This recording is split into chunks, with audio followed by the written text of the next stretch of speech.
सरगोदा म्यानी से RMH Urdu news के नुमाइंदे मीडिया डायरेक्टर पंजाब मोहम्मद ज़ुबैर की रिपोर्ट के मुताबिक बिजली के बिलों में ओवर बिलिंग और टैक्सेस के खिलाफ शहरियों का हुकूमत के खिलाफ एहतजाज।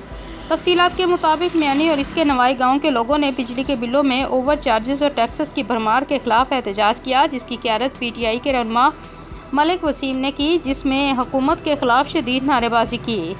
मुजाहिरीन का कहना था कि महंगाई और बीमारियों ने इनकी कमर तोड़कर रख दी है, जबकि रही सही कसर हुकूमत ने बिजली के बेतहाशा बिल भेजकर पूरी कर दी। मुजाहिरीन ने गो शबाज गो के नारे लगा रहे थे। इस मौके पर खिताब करते हुए मलिक वसीम ने कहा कि गरीब आदमी पहले ही महंगाई की चक्की में पिसा हुआ है और अब बिजली के बिलों ने अवाम की कमर तोड़कर रख दी।